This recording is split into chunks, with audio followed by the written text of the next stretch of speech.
Bismillahirrahmanirrahim. Saudaraku seiman, kita coba akan lengkapkan bahasan ini dengan kisah-kisah bagaimana orang salafus saleh dulu yang pernah berbuat dosa lalu mereka bertaubat, ya. Kisah tentu yang sangat luar biasa, di antaranya adalah kisah taubatnya Tha'labah radhiyallahu anhu. Sahabat Nabi yang mulia ini adalah anak muda yang masih muda dan keimanan sudah tertanam dalam hatinya. Zaman dulu orang tidak punya kamar mandi dalam rumah, maka orang kalau mau pergi ke WC ataupun mau mandi, maka biasanya orang pergi ke padang pasir. Satu waktu Tha'labah radhiyallahu anhu ini keluar, kemudian dia ke padang pasir, lewat, bukan sengaja, lewat. Rupanya dia melewati sebuah tempat mandi tapi untuk seorang wanita Ansar, wanita dari Madinah, ya. Dan wanita ini terkenal, ya, sangat punya kecantikan dan kulitnya putih bersih. Dan ini bukan terlihat, telanjang bulat semuanya, tidak. Tetapi Tha'labah radhiyallahu anhu lewat.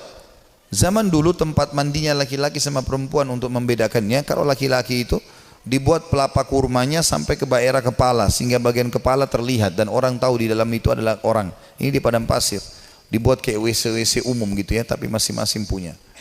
Kalau perempuan tertutup semuanya, tetapi karena terbuat dindingnya dari pelapa kurma, ya, mirip dengan pelapa-pelapa kelapa kita sekarang, ya, ada serat-serat, ada lubang celah di antaranya, maka dia sempat lihat sepintas perempuan tersebut dan itu mengganggu hati dia. Begitu melihat langsung terganggu hatinya, padahal dia tidak niat untuk sengaja mengintip orang mandi. Maka dia merasa tulang-tulangnya gemetar, kesemutan, otot-ototnya merasa kesakitan dan lemas. Lalu kemudian dia segera naik ke atas sebuah bukit yang sangat tinggi di Madinah. 40 hari dia nggak pernah turun. 40 hari di atas gunung tersebut bertaubat kepada Allah Subhanahu wa taala. Salat di sana, dia makan minum di sana, pokoknya tidak mau pulang ke rumahnya. Nabi SAW memiliki tradisi, seringkali beliau kalau habis sholat melihat sahabat-sahabatnya. Tapi karena Tha'labah ini bukan orang yang sering ada di depan, maka Nabi SAW tidak melihat dia. Jibril AS datang setelah 40 hari dari masa perbuatan Tha'labah ini radhiyallahu anhu, mengatakan, "Hai Muhammad, Allah memerintahkan kau untuk memanggil Tha'labah yang sedang berada di atas gunung karena dia merasa bersalah dengan dosanya." Maka Nabi SAW mengutus beberapa sahabat mencari Tha'labah, ditemuilah, lalu dibawa. Begitu masuk ke dalam masjid, dia keringat dingin, wajahnya memerah, kehitam-hitaman, ketakutan sekali. Kata Nabi SAW, "Ada apa dengan engkau hai Tha'labah?" Dia mengatakan, "Ya Rasulullah, saya telah melakukan maksiat yang besar sekali." Kata Nabi SAW, rahmatnya Allah lebih luas, ya. Kemudian waktu itu diiqamahkan solat, maka solat Nabi SAW bersama para sahabat Tha'labah pun ada. Sementara solat Nabi SAW membaca ayat tentang neraka, maka Tha'labah pun pingsan dalam solatnya, pingsan. Setelah itu habis solat para sahabat menyampaikan, Nabi SAW datang membangunkan. Setelah bangun kata Nabi SAW, "Ada apa dengan kau hai Tha'labah?" "Ya Rasulullah, saya melakukan dosa yang sangat besar bagi saya. Selama 40 hari saya merasa terus dihantui dengan ketakutan atau diselimuti dengan ketakutan ini. Merasa luar biasa, ya. Masalah saya melihat wanita tidak sengaja yang lagi mandi." Maka dia pun berkata, Nabi SAW mengatakan, "Rahmat Allah luas, mohon ampunlah." Dia mengatakan, "Ya Rasulullah, tapi hati saya masih betul-betul terganggu dengan ini." Ya.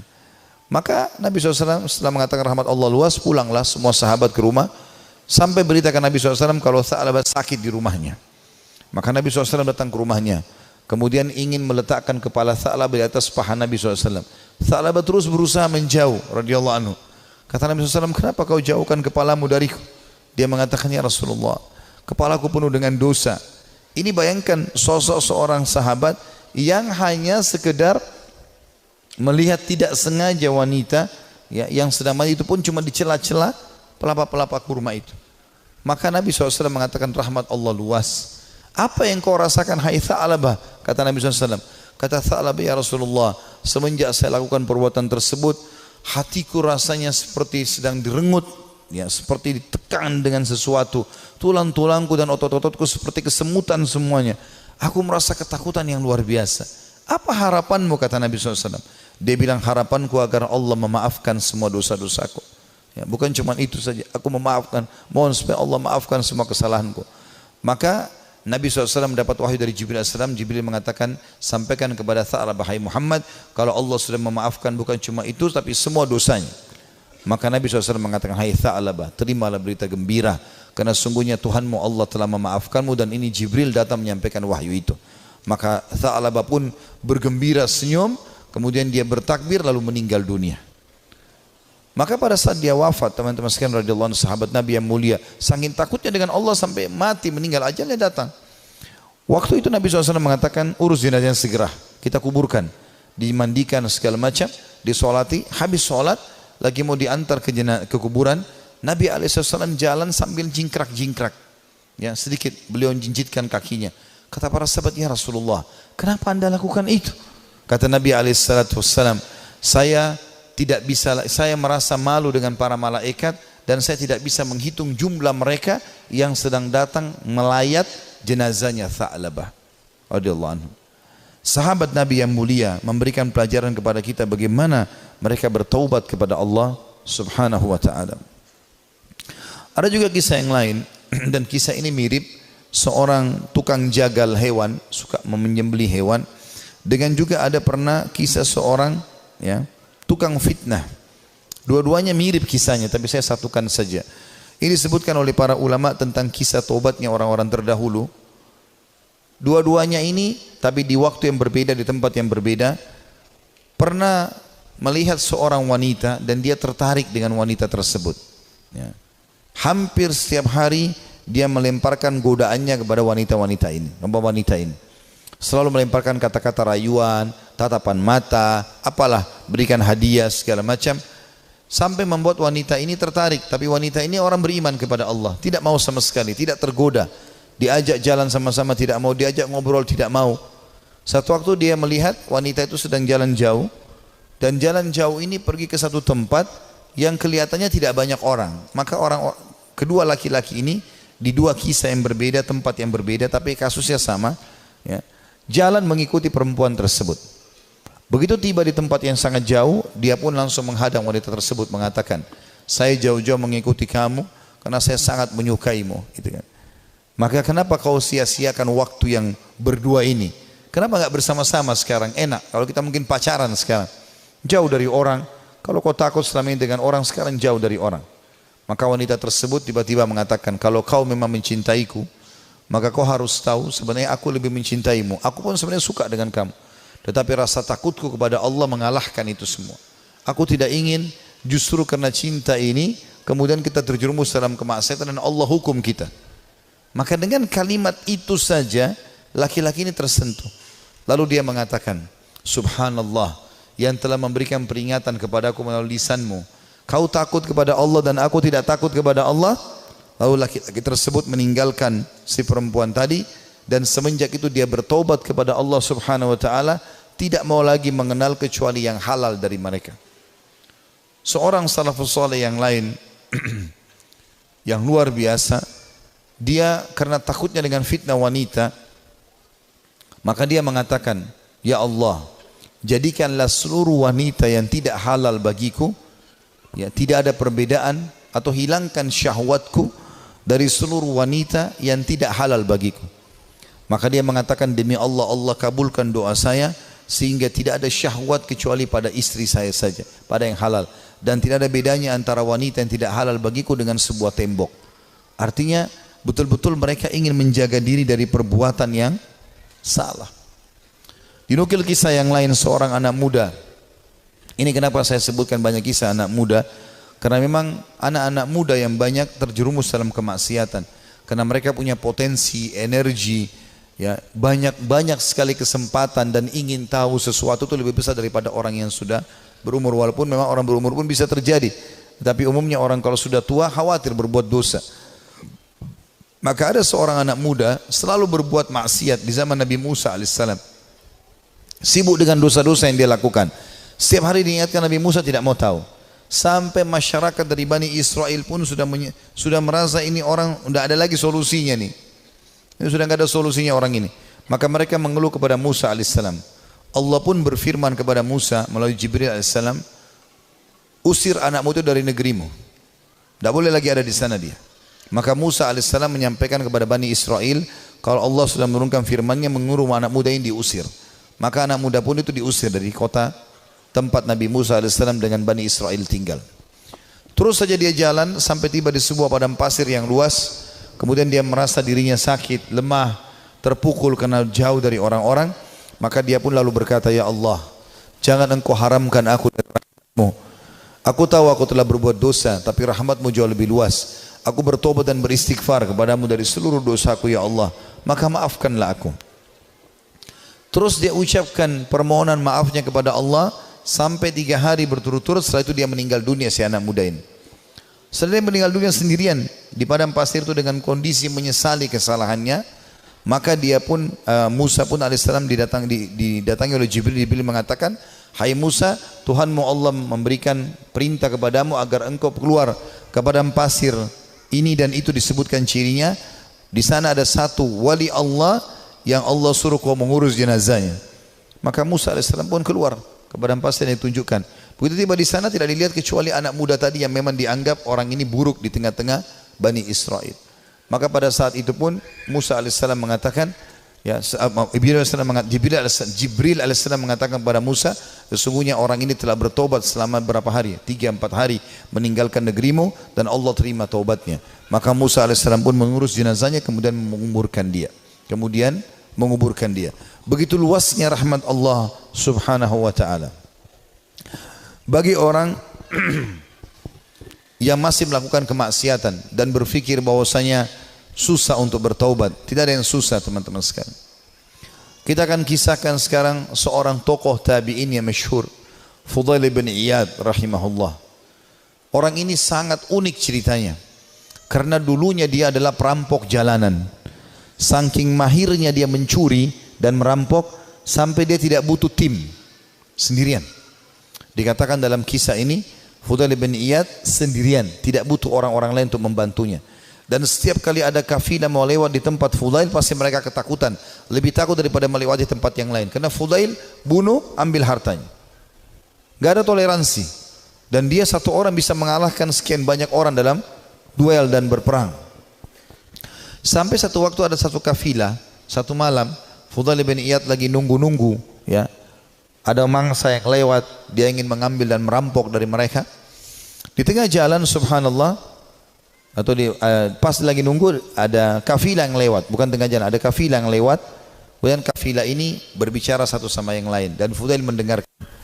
Jangan kita lewat jalan sini karena ada Fudail bin Iyad, nanti dia akan mengganggu kita, ya, dan tidak bisa kita selamat dari dia. Bagaimana dengan keadaan keluarga dan harta kita? Dengan kalimat ini yang didengar oleh Fudail, Fudail mengatakan, begitu takutnya manusia padaku, gitu kan. Maka dia pun mengatakan, mulai hari ini ya Allah, aku berjanji aku tidak akan pernah mengganggu orang lain lagi. Dalam riwayat yang lain, Fudail lalu keluar, lalu menemui mereka, lalu mengatakan, akulah Fudail bin Iyad yang kalian sebutkan tadi. Dan karena perkataan kalian tadi, aku merasa aku telah menakut-nakuti manusia. Maka dengan itu aku akan berhenti dan tobat dan kalian akan jadi saksi. Lalu Fudail menghormati mereka menjadi tamu pada malam itu. Mulailah Fudail menyembelikan buat mereka hewan, dia berburu sendiri malam itu, dia sembelikan, dia biarkan mereka membuat kemah di sekitarnya. Setelah dia membakar makanan, dia menyiapkan makanan buat mereka, rupanya ada satu orang dari kafilah itu, orang saleh, membaca firman Allah subhanahu wa ta'ala yang berbunyi, ini disebutkan dalam surah Al-Hadid, ya, ayat 16. Yang Allah subhanahu wa ta'ala berfirman, a'udzubillahi minasyaitonirrajim, alam ya'ni lilladzina amanu an takhsha qulubuhum li dzikrillah wa ma nazala minal haqq. Belumkah tiba saatnya bagi orang-orang beriman untuk tunduk hati mereka dan mereka tunduk hati mereka kepada zikrullah dan apa yang turun dari kebenaran dalam Al-Quran. Fudail bin Iyad orang Arab, dia faham betul makna ayat ini. Artinya, sampai kapan kamu mau lalai, kata Allah SWT. Belum tibakah saatnya bagi orang beriman untuk tunduk hatinya dan berzikir kepada Allah dan apa yang diturunkan dari kebenaran dalam Al-Quran? Maka Fudail pun menangis mendengar ayat tersebut. Lalu dia ulang-ulangi ayat itu sampai akhirnya dia menunjukkan taubatnya. Subhanallah, setelah dia taubat mulai hari itu dia pergi ke Mekah, tiap hari Mekah dan Madinah. Artinya setiap saat dia di Mekah sebentar, nanti di Madinah lagi sebentar. Tidak pernah meninggalkan dua kota yang suci ini. Dan kata para ulama, orang-orang yang pada saat itu sudah menjadi ulama, ya, kemudian menjadi sahabat dekatnya Fudail. Di antaranya Abdullah bin Mubarak, Sufyan ats-Tsauri. Ini semua orang-orang yang luar biasa ibadahnya, terkenal sekali kesolehannya. Itu mereka mengatakan, kami tidak pernah menemukan orang setakut kepada Allah seperti Fudail bin Iyad. Dia luar biasa, kalau datang dekat Ka'bah nangis kepada Allah Subhanahu wa taala. Kalau nangis sampai pingsan, karena ketakutannya kepada Allah Subhanahu wa taala, dan dia betul-betul tulus sampai akhirnya Allah letakkan hikmah, kalimat hikmah dari lisan dia. Banyak kalimat-kalimat mutiara yang disebutkan oleh Fudail bin Iyad rahimahullah. Dan itu dinukil oleh para ulama. Seperti misalnya dia mengatakan sambil dia berdoa kepada Allah, tapi ini orang dengar diam-diam. Dia sebutkan diam-diam di hadapan depan Ka'bah. Dia mengatakan, "Idza azharta aibana fatadhhar walan nastati'a satrah." Ya Allah, seandainya Engkau membuka aib-aib kami, maka pasti akan kelihatan dan kami tidak akan mungkin bisa menutupinya. Wa nufdah, dan kami pasti akan dipermalukan. Wa idza azharta amalana fanuhlik bi'adzabik. Dan kalau seandainya Engkau memperlihatkan amal-amal kami, akhirnya orang jadi puji-puji kami, maka kami akan binasa dan kami akan kena hukuman-Mu.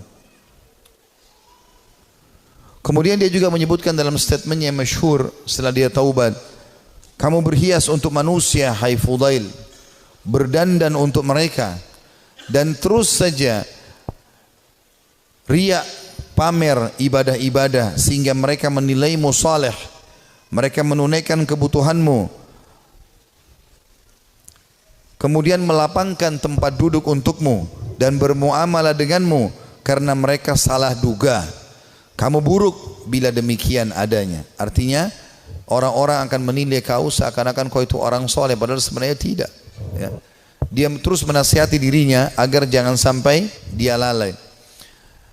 Ibnu Mubarak berkata, Abdullah bin Mubarak setelah melihat ibadahnya Fudail bin Iyad yang tadinya penjahat besar, perampok jalanan, suka membunuh dan merampas harta orang, sesungguhnya Fudail merupakan bukti kebenaran kekuasaan Allah Azza wa Jal yang memuncul dengan Allah atau Allah memunculkan hikmah melalui lisannya. Dia termasuk manusia yang dikaruniai manfaat dari amal-amalnya. Disebutkan dalam Syiar Alam Nubala di jilid 8 halaman 425. Artinya ini bukti nyata tanda-tanda kebesaran Allah. Tadinya penjahat besar, pembunuh, lalu dia taubat nasuha, dia tinggalkan semua kesalahannya. Allah tidak mau tahu masa lalu orang, tapi Allah Subhanahu wa taala menilai sekarang ke depan. Fudail berkata kepada seseorang yang bertanya, bagaimana caranya supaya bisa menjadi takut kepada Allah sebagaimana anda ini takut? Ya, anda bisa taubat seperti ini, luar biasa. Kata dia, kosongkan hatimu untuk sedih dan takut sampai keduanya dapat bersarang. Apabila keduanya bersarang di hatimu, maka keduanya akan membentengimu dari melakukan maksiat dan menjauhkan dirimu dari api neraka. Disebutkan juga dalam Syiar Alam Nubala jilid 8 halaman 438. Artinya dia mengatakan, yang membuat saya seperti ini, saya sengaja menanamkan rasa takut saya kepada Allah. Saya mempelajari tentang kemahabesarannya Allah Subhanahu wa taala sebagai pencipta, beratnya siksaannya kalau melanggar terus-menerus, ya. Kemudian saya biarkan tersarang dalam hati saya, maka akhirnya itu membentengi saya dari kemaksiatan. Dia juga berkata, sedih karena Allah di dunia menghilangkan keresahan di akhirat, dan terlalu gembira di dunia menghilangkan manisnya ibadah. Nah, artinya dia mengatakan sedih karena Allah di dunia, maksudnya merasa rindu dengan surga, takut dengan dosa, menghilangkan keresahan di akhirat. Tidak akan mungkin bersatu antara dua kesedihan, gitu kan. Dan terlalu gembira dengan dunia, tidak pernah ada cobaannya misalnya, tapi walaupun tidak mungkin, ya pasti manusia akan diuji oleh Allah SWT supaya dia tidak terlalu bergantung pada dunia ini. Dan terlalu gembira dengan dunia berlebih-lebihan sampai terbahak-bahak, sampai luar biasa merasa hidupnya harus selalu kegembiraan, padahal itu juga tidak mungkin terjadi, maka akan membuat, ya, atau menghilangkan manisnya ibadah. Dia juga menasihati dirinya setelah dia taubat mengatakan, wahai jiwa, kasihan kamu ini. Kau selalu berbuat buruk, namun kau mengira dan merasa dirimu baik. Kamu tidak tahu, tetapi merasa selevel dengan ulama. Kamu kikir, tapi kamu merasa dirimu dermawan. Kamu bodoh, tapi kamu merasa pintar dan cerdas. Ajalmu pendek, tapi angan-anganmu sangat panjang. Ya, ini kalimat-kalimat mutiara yang luar biasa. Rupanya setelah dia bertaubat kepada Allah Subhanahu wa taala, Allah berikan kalimat-kalimat ini kepadanya, ya.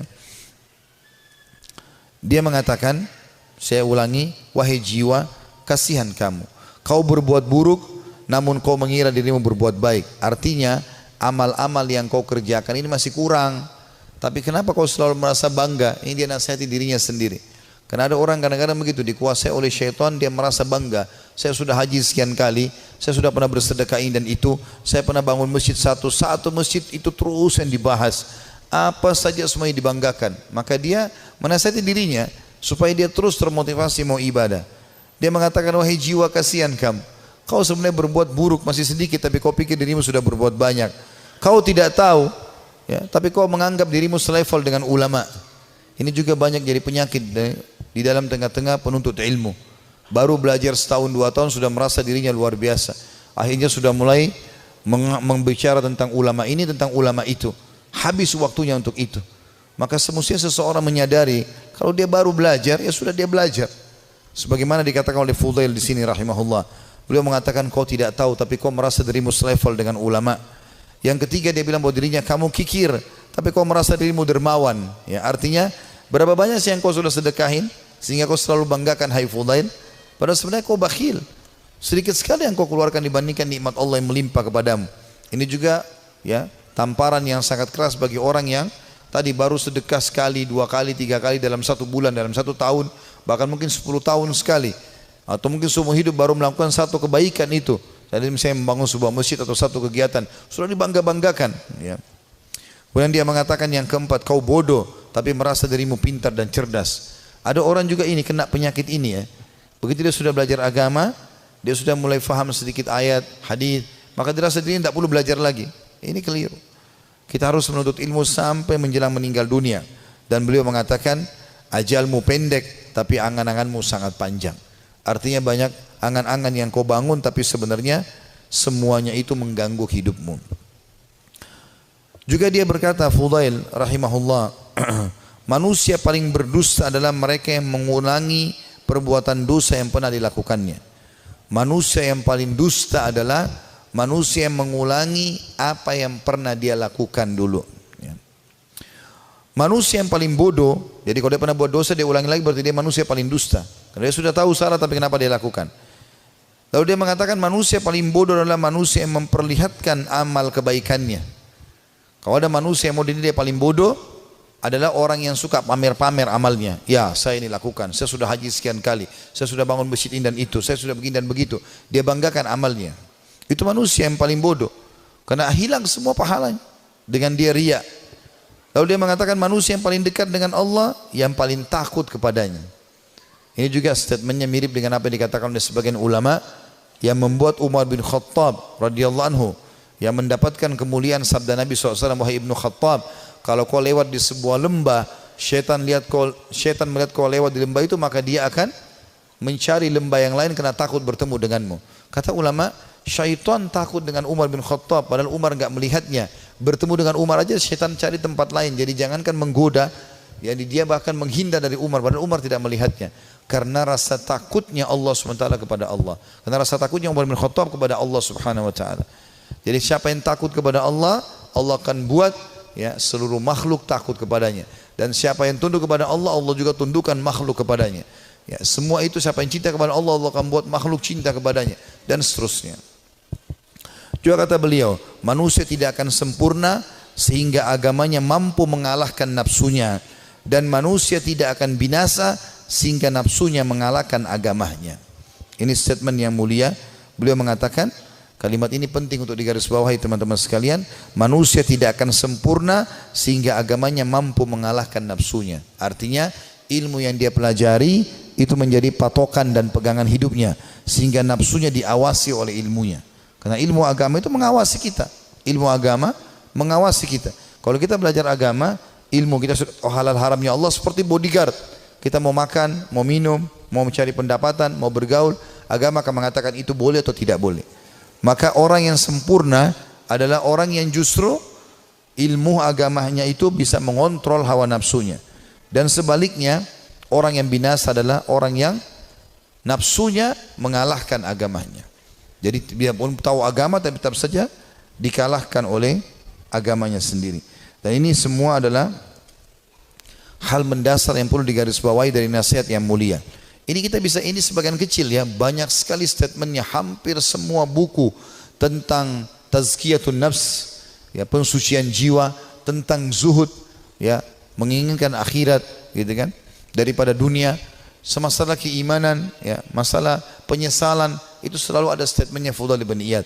Padahal tadinya dia ini seorang penjahat besar, tapi bagaimana Allah Subhanahu Wa Taala memberikan kepada dia karunia dengan taubatnya yang luar biasa nasuha. Allah memberikan kata-kata mutiara dari lisannya. Dia juga mengatakan, Az-Zahabi berkata, ditanya kepada Fudail, apa itu zuhud? Apa itu zuhud? Mendahulukan akhirat dari dunia. Dia mengatakan banyak qanaah. Qanaah artinya merasa puas, ya, dengan apa yang telah Allah berikan. Itu namanya zuhud, kata beliau.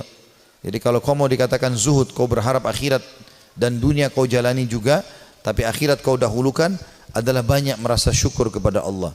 Lalu ditanya kepadanya tentang wara. Wara itu menjaga kesucian hubungan sama Allah. Ia menjawab, menjauh dari yang diharamkan syariat. Apapun yang Allah larang, tinggalkan. Bukan cuma yang haram, yang makruh pun ditinggalkan. Makan, minum, berdiri aja tidak dilakukan, apalagi kalau sampai makan yang haram. Dan kita kalau tinggalkan sesuatu yang makruh, berarti yang haram akan lebih mudah kita tinggalkan. Orang kalau tinggalkan yang makruh, yang haram akan dia tinggalkan. Orang kalau kerjakan amal yang sunnah, amal wajib pasti akan dia kerjakan. Lalu ditanya juga kepada dia, apa ibadah itu? Ia menjawab, melaksanakan apa yang diwajibkan sebaik mungkin. Melaksanakan yang diwajibkan sebaik mungkin. Dan sekian banyak statement Fudail bin Iyad rahimahullah yang kita bisa ambil pelajaran darinya. Artinya tidak ada kata terlambat dalam bertaubat, dan kalau orang taubatnya nasuha, Allah Subhanahu Wa Taala akan karuniakan untuk dia kelebihan-kelebihan yang banyak. Saya akan tutup dengan dua kisah di sini teman-teman sekalian. Salah satunya nanti yang terakhir adalah kisah yang cukup panjang, kisah Ka'ab bin Malik radhiyallahu anhu, sahabat Nabi yang mulia yang bertaubat karena dia tidak sempat ikut dalam perang Tabuk bersama Nabi alaihi salatu wassalam. Namun sebelumnya saya akan sebutkan dulu kisah tentang sosok orang yang sangat saleh dari kalangan tabi'in. Dia hidup di zaman Nabi SAW tapi tidak sempat bertemu dengan Nabi dalam pendapat sebagian orang, yaitu Ubaid bin Umair bin Qatada al-Laythi al-Jundu'i al-Makki, ya. Orang ini sangat saleh, luar biasa. Sampai di Mekah itu kalau ada orang yang menganggap dirinya, ya, lemah imannya, pasti datang kepada dia, ya, kepada Ubaid ini rahimahullah. Orang ini sangat luar biasa keimanannya. Ada sebuah kisah dinukil oleh Ibnu Qudamah. Kisah Ibnu Qudamah dinukil dari kisah Sa'labah. Ini dinukil dalam sebuah kisah di sebuah buku, ya. Kisah ini kisah sahih. Ada seorang wanita di Mekah sangat terkenal dengan kecantikannya. Dan wanita ini terkenal tinggi, putih, cantik, fitnah luar biasa. Tapi dia tutup wajahnya, dia pakai cadar. Dia bilang sama suaminya, satu hari dia bicara sama suaminya. Dia mengatakan, wahai suamiku, kira-kira apakah ada orang yang bisa selamat dari fitnah wajahku ini? Artinya dia coba menyebutkan sama suaminya. Kata suaminya, tentu saja ada, ya, walaupun kau cantik, tapi akan ada orang yang bisa tidak kena fitnahmu. Kata perempuan itu penasaran, siapakah itu? Artinya kalau saya buka wajah saya, ya, saya tidak pakai hijab ini, masih ada laki-laki yang tidak tertarik. Maka kata suaminya, Ubaid ibn Umair, seorang ulama. Maka tiba-tiba istrinya karena merasa tertantang datang kepada suaminya lalu berkata, wahai suamiku, Andes, apakah kau mengizinkan aku untuk coba menggoda Ubaid hanya untuk mengetes imannya, sekaligus juga mengetes apakah betul memang dia tidak kena dengan fitnah wajahku dan kecantikanku ini? Suaminya mengatakan, karena penasaran juga mengatakan, baik, saya izinkan. Maka wanita ini pergi ke Masjid Haram. Ini Ubaid ini punya majelis ta'lim, ya. di Masjid Haram, ulama besar. Tidak pernah sama sekali berbuat dosa dalam kisahnya, dalam kisah hidupnya. Allahu alam kalau yang dinukil dari kisah yang lain, tapi dia disebutkan orangnya sangat soleh. Kemudian datanglah wanita ini lalu mengatakan, saya punya pertanyaan Syekh. Kata dia, silahkan. Dia bilang, tapi pertanyaan ini pribadi, maka saya tidak bisa menanyakan di depan orang. Kalau bisa, saya akan meminggir dengan anda di salah satu sudut masjid ini. Karena perempuan ini terus menunjukkan kesedihannya, menangis, maka Ubaid mengatakan, baiklah, tapi tetap di depan umum, bukan berduaan-duaan khalwat. Di tiang masjid, di sebelah situ ada sekitar jemaah. Tiba-tiba wanita ini pada saat duduk depan Ubaid membuka cadarnya, dan memang terlihat kecantikan yang luar biasa. Maka Ubaid rahimahullah mengalihkan wajahnya, sambil kata Ubaid mengatakan, apa yang kau lakukan? Bukankah kau bertanya, kenapa kau membuka cadarmu? Dia mengatakan, sebenarnya wahai Syekh Ubaid, saya mencintaimu dan saya menyukaimu, maka aku datang untuk menawarkan diri. Maka Ubaid mengatakan, dan aku tinggal tunggu jawabanmu. Artinya kapan kau mau? Selesai, aku jadi milikmu, terserah kau mau apakan. Perempuan ini ingin menguji. Ubaid tidak mengenal siapa perempuan ini. Subhanallah, dia mengatakan, saya akan jawab pertanyaanmu itu kalau kau menjawab 5 pertanyaanku. Kata Ubaid rahimahullah, tapi sambil buang muka, enggak dilihat ke wajah wanita ini. Wanita tersebut menggambarkan Ubaid tidak melihat sedikit pun ke wajahku. Padahal wanita ini depan matanya dan sangat cantik. Maka kata wanita tersebut, tanyalah. Kata Ubaid rahimahullah, jadi tadi dia memang bilang waktu dalam majelis, saya punya masalah, saya mau minta nasihat. Padahal dia cuma mau berbohong wanita ini, tapi akhirnya mendapatkan nasihat yang benar. Apa kata Ubaid rahimahullah? Andai saja bertepatan pada saat sekarang malaikat maut datang ingin mencabut ruhmu, apakah kau akan menawarkan hal yang sama padaku? Kalau memang kau sedang berhadapan dengan malaikat maut? Kata wanita tersebut, tentu tidak. Pertanyaan kedua, andai saja kamu sedang berada dalam kuburan, tempat yang pasti kau akan datangi, dan kau sedang bertemu dengan Munkar dan Nakir, 2 malaikat akan bertanya di kuburan, dan kau sedang ditanya untuk selamat ke surga atau neraka, apakah kau juga akan berpikir tetap akan menawarkan dirimu seperti ini? Dia mengatakan tidak. Yang ketiga, seandainya kau sedang berada bersama aku di padang mahsyar, kemudian buku-buku amal sedang berterbangan, dan kau tidak tahu apakah kau akan terima dengan tangan kanan atau tangan kiri. Tangan kanan akan selamat ke surga, tangan kiri akan masuk ke neraka. Apakah kau juga akan menawarkan dirimu seperti ini kepadaku? Dia mengatakan tidak. Yang keempat, ya, andai saja kau sedang ditimbang amalmu, dan kau tidak tahu amal baik atau amal buruk di timbangan amal hari kiamat nanti yang lebih berat, apakah kau masih mau menawarkan dirimu padaku? Dia mengatakan tidak. Lalu kemudian pertanyaan terakhir yang kelima, andai saja kau sedang diminta pertanggungjawaban oleh Allah tentang kecantikanmu ini, tentang keadaanmu, ya, kelebihan-kelebihan nikmat yang Allah berikan kepadamu ini, apakah kau juga akan mengatakan kepada Allah, aku sempat menawarkan ini kepada Ubaid? Maka dia mengatakan tidak. Maka Ubaid pun mengatakan rahimahullah, kalau gitu bertakwalah kepada Allah dan jagalah dirimu serta nikmat Allah yang ada padamu. Maka tiba-tiba perempuan tersebut menangis terisak-isak. Lalu kata Ubaid, pulanglah. Lalu Ubaid berdiri tanpa melihat sedikit pun ke wajah wanita tersebut. Setelah dia pergi, wanita itu pulang ke rumahnya. Suaminya sudah menunggunya, ingin mengetahui berita apa yang ada sebenarnya. Maka setelah dia pulang, suaminya kaget melihat matanya merah, menangis. Kata suaminya, apa yang terjadi wahai istriku? Dia mengatakan, sungguh aku akan binasa wahai suamiku. Aku tadinya niat ingin bermaksiat kepada Allah, Allah meluruskanku justru melalui Ubaid. Dan sungguh Ubaid adalah orang saleh. Dan semenjak hari itu perempuan itu tidak pernah dandan lagi sama sekali sampai ajal datang menjemputnya. Teman-teman sekalian, orang yang saleh, orang yang tulus kepada Allah Subhanahu wa taala, memang orang-orang yang justru tidak mudah tergoda. Kalau antum hanya sekedar dengan godaan sedikit mudah tergoda, itu masih orang biasa. Tapi kita harus menjadi orang yang luar biasa memang. Tidak boleh mudah tergoda. Allah Subhanahu wa taala menyebutkan tentang ahli surga di dalam firman-Nya. Pada saat mereka masuk ke dalam surga nantinya di hari kiamat, itu disebutkan malaikat akan masuk dari semua pintu-pintu istana mereka, Dan mereka akan berkata para malaikat, salamun alaikum bima sabartum fa ni'ma uqbaddar. Selamat buat kalian, keselamatan buat kalian atas kesabaran kalian, dan ini sebaik-baik tempat untuk kembali, surga maksudnya. Kata ulama tafsir, yang dimaksud dengan makna malaikat akan berkata, ya, selamat atas keselamatan, atas kesabaran kalian, karena mereka sabar dalam 3 hal. Ini butuh kesabaran teman-teman sekalian. Yang pertama, sabar dalam mengerjakan ketaatan. Untuk bangun sholat, untuk tutup aurat, mencari pendapatan halal, ya, itu semua butuh kesabaran. Duduk di majelis ilmu seperti ini butuh kesabaran. Bangun sholat malam butuh kesabaran. Bersedekah padahal kita butuh kesabaran. Berbakti dengan orang tua yang sudah sangat tua butuh kesabaran. Konsisten dengan kejujuran butuh kesabaran. Perjuangan semuanya butuh sabar.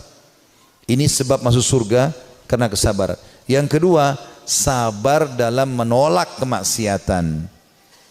Jadi semua kita di sini yang hadir punya peluang berzina, punya peluang berbohong, punya peluang melakukan semua dosa. Bukankah sekarang di zaman kita fitnahnya sangat besar? Di handphone kita bisa masuk penawaran zina dengan sangat mudah. Bukankah sangat mudah kita untuk riba, menipu, mencuri, apa saja? Tapi subhanallah butuh kesabaran. Sabar dalam meninggalkan kemaksiatan. Sabar. Dan kata ulama, beda pahalanya antara orang yang meninggalkan maksiat karena dia tidak punya peluang. Misal dia cuma sepintas lihat spanduk ajakan untuk ke diskotik, atau dia ada penawaran apa, lalu dia bilang, ya saya nggak suka, cuma sebatas itu. Beda pahalanya dengan orang yang sedang bergejolak godaan yang luar biasa. Jadi misalnya memang lagi ada lawan jenis yang mengganggu dia, kemudian dia bergejolak juga ingin mengikuti hawa nafsunya, itu beda pahalanya. Nabi Yusuf alaihissalam waktu digoda oleh wanita istri raja yang ratu Mesir, itu Allah mengatakan, walaqad hamma bihi wa hamma biha laula ar-ra'a burhana rabbi. Ya. Yusuf sudah cenderung sama perempuan itu cenderung pada Yusuf. Artinya Nabi Yusuf alaihissalam manusiawi, tapi beliau coba berusaha menghindar, sabar, menghindar terus sampai akhirnya Allah SWT berikan tanda-tandanya, akhirnya selamat dari godaan tersebut, gitu kan. Artinya kesabaran di sini butuh ekstra pada saat ada peluang untuk berbuat dosa itu. Dan yang ketiga, sabar dengan cobaan harian. Sabar dengan cobaan harian. Izinkan saya teman-teman sekalian kita tutup dengan ini insyaallah, ya, kisah tentang Ka'ab bin Malik radhiyallahu anhu. Dan kisah ini adalah kisah yang sangat unik dari seorang sahabat Nabi yang taubat nasuha dari dosanya. Tapi kisah ini memang cukup panjang, saya akan bacakan, ya. Dia mengatakan dalam riwayat Bukhari, dalam riwayat yang sahih, aku tidak pernah tertinggal, kata Ka'ab bin Malik, dari Rasulullah SAW dalam peperangan apapun yang dipimpin oleh beliau, kecuali dalam perang Tabuk. Dan perang Tabuk ini terjadi perang terakhir Nabi SAW sebelum beliau meninggal. Setelah pembebasan kota Mekah, beliau menuju ke wilayah Tabuk, dan Tabuk ini jaraknya sangat jauh dari Madinah, dan waktu itu musim panas. Dan musim panas ini puncak-puncaknya panas, biasanya buah kurma lagi sangat bagus, ya, hasil panennya. Justru makin panas makin bagus kualitas kurma. Dia mengatakan, saya tidak pernah ketinggalan perang bersama Nabi SAW kecuali di perang Tabuk. Memang aku juga tertinggal dalam perang Badr, namun tidak ada seorang pun yang tertinggal waktu itu dicelah, karena Rasulullah SAW dan kaum muslimin keluar untuk menghadang kafilah dagang Quraisy yang pulang dari Syam, hingga kemudian Allah mempertemukan mereka dengan musuh mereka tanpa rencana. Maksudnya perang Badr, ya. Saya tidak hadir di Badr, kata Ka'ab radhiyallahu anhu, karena memang waktu itu bukan kewajiban tapi pilihan. Cuma di perang Tabuk memang kewajiban, dan aku terlalaikan pada saat itu. Kata beliau, dan sebelumnya aku telah hadir bersama Rasulullah SAW pada malam Aqabah. Aqabah ini nama Jumrah, Jumrah Aqabah. Orang kalau haji biasa tahu masalah itu, tempat melontar Aqabah. Aqabah itu sebuah bukit yang kecil, namun bisa dinaiki oleh orang dan bisa orang merasa tinggi dari tempat itu, diistilahkan dengan Aqabah. Pada malam Aqabah, waktu Nabi SAW sebelum hijrah ke Madinah, pernah ada baiat Aqabah, janji setia di Aqabah, dan Ka'ab hadir pada saat itu. Dan sebelumnya kata beliau, aku telah hadir bersama Rasulullah SAW pada malam Aqabah sewaktu kami bersumpah setia membela Islam. Ya. Dia mengatakan, dan kehadiranku di malam itu tidak bisa digantikan dengan perang Badar. Walaupun perang Badar lebih dikenang di tengah orang-orang daripada Bai'at Aqabah atau janji setia di Aqabah.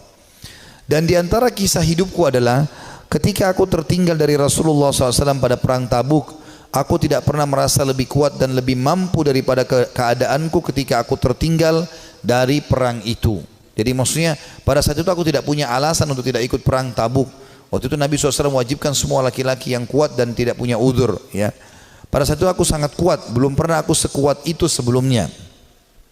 Demi Allah, aku sebelumnya tidak pernah memiliki dua kendaraan, namun di perang itu aku memilikinya. Jadi selain fisikku kuat, aku juga memiliki 2 ekor kuda. Sebelumnya belum pernah aku punya 2 ekor kuda. Jadi aku sekarang lebih baik secara ekonomi. Rasulullah SAW tidak pernah menginginkan peperangan, melainkan beliau menyembunyikan daerah sasarannya dengan mengisyaratkan seolah-olah beliau menuju yang lainnya. Hingga pada perang itu Rasulullah SAW berperang menuju Tabuk dalam musim yang sangat panas dan menghadapi perjalanan yang sangat jauh menempuh padang pasir. Dan menghadapi jumlah pasukan yang sangat besar, beliau menjelaskan kepada kaum muslimin tentang urusan mereka yang sangat serius, agar mereka bersiap-siap dengan segala perbekalan mereka untuk menghadapi perang. Beliau menjelaskan kepada mereka arah mana yang hendak beliau tuju. Artinya pada saat itu Nabi SAW mewajibkan semua laki-laki, dan Nabi mengingatkan, ini yang kita datangi pasukan Romawi, jumlahnya sampai 250.000 personil. Jumlah sahabat itu sekitar 30.000 saja. Ya. Maka Nabi SAW ingatkan para sahabat waktu itu, orang-orang Islam, kata Ka'ab radhiyallahu anhu, yang bersama Rasulullah SAW sangat banyak, dan mereka tidak didaftar dalam buku induk, atau maksudnya buku induk negara. Ya. Ka'ab berkata, melanjutkan, maka hampir tidak ada yang ingin absen dari perang, kecuali dia menduga bahwa hal itu tidak akan diketahui selama tidak ada wahyu yang Allah jelaskan atau turunkan. Rasulullah SAW lalu berangkat ke perang itu ketika buah-buahan sedang masak dan pohon-pohon menjadi rindang. Ya, perlu kita ketahui penduduk Madinah, kebetulan Ka'ab juga orang Madinah, pendapatan utama mereka adalah kurma. Pendapatan utama mereka adalah kurma. Dan pada saat itu musim panas dan puncak-puncaknya kurma akan panen. Sekitar 2-3 hari lagi akan panen. Tiba-tiba Nabi SAW bilang, jihad, sekarang kita harus keluar. Maka ini ujian yang sangat luar biasa. Beliau mengatakan Rasulullah SAW berangkat pada perang itu ketika buah-buahan sedang masak dan pohon-pohon menjadi rindang.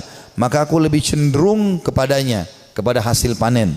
Rasulullah SAW dan kaum muslimin yang bersamanya sedang berkemas-kemas, dan aku pun segera pulang untuk bersiap-siap bersama beliau. Tapi setelah aku pulang, aku tidak melakukan apa-apa. Aku berkata dalam hati, aku bisa melakukannya kapan saja aku mau. Begitulah keanggapan terus mengenyergapku, hingga orang-orang terus berbenah dengan serius. Maka pada pagi harinya Rasulullah SAW dan kaum muslimin bersamanya berangkat menuju perang. Sementara aku belum melakukan persiapan apa-apa. Kemudian aku beranjak lalu kembali tapi tanpa melakukan apa-apa. Hal itu membuat akhirnya aku tidak berangkat dan aku tertinggal. Dan aku bertekad akan menyusul mereka ya pada saat tiba di sore hari. Dan seandainya saja aku lakukan itu, maksudnya menyesal, coba aku lakukan ya.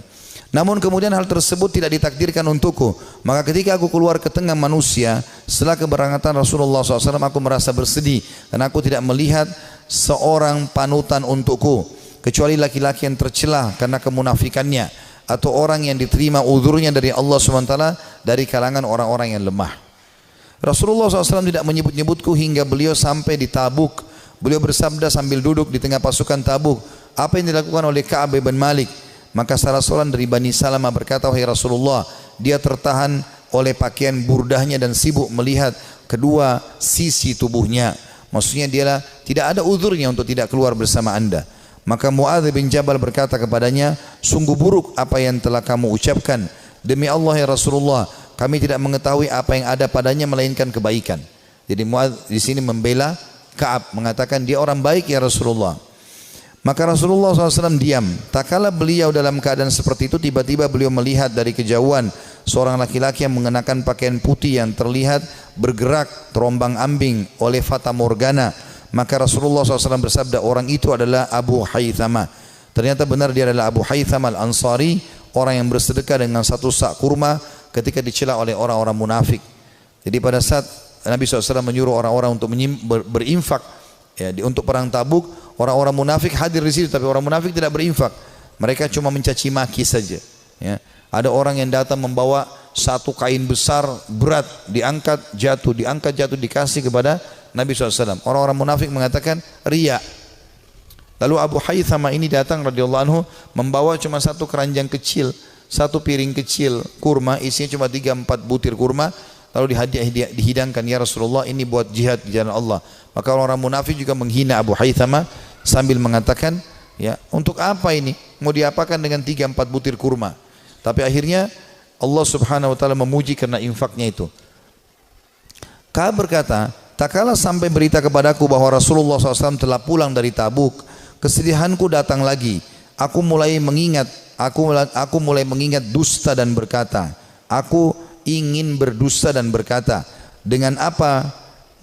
Aku mengingat dusta dan berkata, dengan apa bisa lolos? Dengan apa aku bisa lolos dari kemurkaan beliau besok? Untuk itu aku meminta bantuan kepada semua orang cerdik pemikiran dari keluargaku. Maka tak kala diberitahu bahwa Rasulullah SAW telah mendekati Madinah, hilanglah dariku segala pikiran yang batil, hingga aku benar-benar mengetahui bahwa aku tidak akan selamat dari beliau dengan apapun selamanya. Maka aku bertekad untuk bersikap jujur kepada beliau. Rasulullah SAW tiba pada keesokan harinya, dan biasanya apabila pulang dari safar, beliau memulai dengan masjid. Dan beliau sholat 2 rakaat kemudian duduk di hadapan orang-orang. Ketika beliau melakukan demikian, orang-orang yang tidak ikut perang mendatangi beliau untuk menjelaskan uzurnya dan bersumpah kepada beliau. Mereka bersumpah, mereka berjumlah kurang lebih 80 orang yang tidak ikut berperang di perang Tabuk. Maka beliau menerima lahir mereka, membaiat mereka dan memohon ampun untuk mereka, serta menyerahkan rahasia mereka kepada Allah Subhanahu wa taala. Hingga aku datang, tak kala aku mengucapkan salam, beliau tersenyum dengan senyuman orang yang marah. Kemudian beliau berkata, kemarilah. Aku datang berjalan hingga aku duduk di hadapan beliau. Beliau sallallahu alaihi wasallam berkata kepadaku, kata Ka'ab, apa yang membuatmu tidak ikut serta dalam perang Tabuk? Bukankah kamu telah membeli kendaraanmu, ada kudamu? Ka'ab berkata, aku berkata, wahai Rasulullah, sesungguhnya aku demi Allah, seandainya aku duduk di hadapan orang selain anda dari penduduk dunia, pasti aku yakin bahwa aku akan lolos dari murkahnya dengan sebuah alasan, karena aku telah diberi kemampuan untuk berdebat. Akan tetapi demi Allah, aku benar-benar mengetahui bahwa jika hari ini aku menceritakan kepada anda juz cerita dusta yang dengannya anda bisa merelakanku, tentu tidak lama Allah pasti akan menjadikan anda murka kepadaku. Dan apabila aku menceritakan kepada anda dengan cerita yang jujur, pasti anda murka kepadaku karenanya. Sesungguhnya dengan kejujuran ini aku akan menghadap atau akan mendapatkan akibat yang baik dari Allah. Demi Allah aku tidak punya uzur. Demi Allah aku merasa tidak pernah sekuat dan sekaya daripada keadaanku sekarang pada saat aku tidak ikut Tabuk bersama anda. Maka Rasulullah SAW bersabda, adapun orang ini maka ia telah berkata jujur, maka berdirilah hingga Allah memberikan keputusan kepadamu. Ringkas cerita ini cukup panjang, saya ringkaskan. Maka Ka'ab pun berkata, aku pun merasa plong karena merasa jujur dengan Nabi SAW. Walaupun pada saat itu turun wahyu memperingatkan Nabi SAW untuk memboikotku dengan kedua temanku. Jadi kebetulan ada 2 temannya dari 80 orang tadi yang dianggap orang yang sangat dekat dengan Nabi SAW dan tidak ada punya uzur untuk hadir. Maka kata Ka'ab, kedua orang temanku ini dan aku disuruh boikot oleh Nabi SAW. Maka tidak dijawab salam kami, tidak senyum pada kami, tidak ada yang salaman pada kami. 3 orang ini. Kata Ka'ab radhiyallahu anhu, terus saja ya berlalu beberapa hari sampai aku masuk ke masjid. Kalau kedua temanku menangis di rumahnya dan tidak pergi sholat di masjid, sementara aku sendiri tetap masuk ke masjid dan aku menemukan semuanya orang membuang wajah, tidak ada yang salam. Dan pada saat aku melihat ke arah Nabi SAW, Nabi SAW membuang wajahnya. Tapi kalau aku sedang tidak lihat ke arah Nabi, Nabi sedang melihat ke arahku. Aku terus saja berjalan dalam kondisi tersebut rasanya jantungku, ya hidupku sempit karena betul-betul diboikot pada saat itu. Setelah berjalan kurang lebih 30 hari, sebulan dari masa itu, maka datang perintah dari Nabi SAW, perintah dari Allah agar ketiga orang ini menjauhi istri-istri mereka, termasuk Ka'ab. Maka mereka pun ya melakukan itu. Kata Ka'ab waktu datang utusan Nabi SAW, apakah Nabi menyuruh aku menceraikan istriku? Kata Nabi SAW, kata utusan Nabi SAW, tidak, sama sekali tidak. Tidak ada sama sekali perintah untuk menceraikan, kamu hanya disuruh pisah saja. Kemudian kedua sahabatku, kata Ka'ab, memohon kepada Nabi SAW agar istri-istri mereka memohon kepada Nabi SAW untuk tetap bisa serumah walaupun tidak ada biologis, tapi melayani makan dan minum suaminya. Lalu Nabi SAW izinkan, tapi tidak ada biologis di antara mereka. Lalu kata orang-orang kepada Ka'ab, hai Ka'ab, kenapa kau tidak minta seperti dua sahabatmu tadi? Minta agar ya Nabi SAW izinkan istrimu melayani walaupun tidak ada biologis. Kata dia, tidak, demi Allah, saya akan menjalani hukuman ini semaksimal mungkin supaya juga pengampunannya maksimal. Kata Ka'ab, dalam kondisi seperti itu, satu Madinah memboikot, istriku juga tidak boleh serumah denganku, maka aku menemui seseorang yang datang dari luar Madinah lalu teriak-teriak sambil mengatakan, mana Ka'ab bin Malik, mana Ka'ab bin Malik. Begitu aku melihat orang tersebut, aku mengatakan aku Ka'ab. Orang itu menyerahkan sebuah surat yang ternyata dari Raja Ghassan, seorang raja yang kafir kepada Allah Subhanahu wa taala, yang memang memusuhi Nabi SAW. Maka dia mengatakan, telah sampai dari Raja Ghassan kepada Ka'ab bin Malik, telah sampai kepada kami bagaimana sikap perilaku sahabatmu itu, ya. Nabi SAW memboikotmu, maka kalau kau datang kepada kami akan muliakan kamu, kami akan berikan kamu kedudukan, ya. Datanglah kepada kami, maksudnya disuruh murtad, tinggalkan agama Islam, datang kepada Ghassan. Maka kata Ka'ab, demi Allah ini cobaan yang lain, aku akan bersabar. Lalu dia membuang dan membakar surat tersebut. Berjalan waktu, kata Ka'ab, saya terus aja datang ke masjid, aku datang ke masjid, sholat, dan tetap saya tidak bisa buat apa, dan rasanya dada ini sudah sempit luar biasa. Sampai puncaknya di hari ke-50. Di hari ke-50. Setelah 50 hari kami diboikot, dan aku kebetulan lagi ada di depan rumahku, baru selesai mengerjakan sholat duha, kemudian tiba-tiba turun wahyu kepada Nabi SAW menerima taubat kami bertiga. Maka dua orang sahabat Nabi dan aku tidak bisa melupakan itu, ya, datang dan mereka berlumba-lumba, yang satu menunggangi unta, yang satu berlari, saking gembiranya ingin menyampaikan berita gembira kepada Ka'ab. Maka dua-dua berlari, karena yang naik kuda lebih cepat, maka yang di atas yang sedang berlari pakai kaki, ya, itu naik ke atas pohon kurma lalu teriak dari jauh, wahai Ka'ab, terimalah berita gembira, terimalah berita gembira dari pertama atau dari semenjak kau dilahirkan oleh ibumu, semenjak kau dilahirkan oleh ibumu, sesungguhnya telah turun wahyu Allah menerima taubatmu. Maka kata Ka'ab, aku belum pernah merasa bumi sesempit itu sebelumnya, dan aku belum pernah merasakan bumi seluas itu setelahnya. Artinya sebelum datang berita gembira ini, bumi sangat sempit rasanya, dadaku sempit, semuanya jadi susah hidup ini. Tapi setelah sampai berita gembira ini, aku pun bahagia ataupun tentram, dan aku merasa luar biasa. Saking gembiranya aku membuka bajuku dan aku memberikan kepada pemberi berita gembira tersebut. Aku pakai baju lain, aku datang kepada Nabi SAW. Aku menemukan para sahabat tersenyum, bersalaman denganku, menyampaikan berita gembira, dan aku sangat terharu. Orang-orang pada menangis. Aku pun menemui Nabi SAW. Lalu Nabi SAW mengatakan, wahai Ka'ab, terimalah berita gembira dari pertama kau dilahirkan oleh ibumu. Kata Ka'ab, ya Rasulullah, aku telah mengambil pelajaran dan bersyukur kepada Allah, dan aku berjanji kepada anda, mulai hari ini aku tidak akan pernah berdusta selamanya, karena kejujuranku lah yang telah membuat Allah menyelamatkanku. Saudaraku si iman, kisah-kisah seperti ini, walaupun ini cukup panjang tadi disampaikan, karena memang ini kisah cukup panjang di dalam riwayat Bukhari, saya meringkaskan bagaimana orang-orang salafus saleh kembali kepada Allah Subhanahu wa taala. Yang paling penting, setelah kita kembali ke jalan Allah Subhanahu wa taala, sebelum ajal datang, karena kalau ajal datang kita akan menyesal, kita akan berharap solat duha yang pernah kita tinggalkan 2 rakaat kita akan lakukan, kita akan berharap kembali ke dunia senyum dengan seorang muslim lalu kita meninggal dunia, kita berharap bisa menyedekahkan seluruh harta yang kita miliki, kita berharap berbakti dengan kedua orang tua kita yang masih hidup, kita berharap bisa berbuat baik dengan tetangga, dengan masyarakat, dengan siapa saja. karena semua itu akan ada nilai pahala yang di sisi Allah Subhanahu wa taala.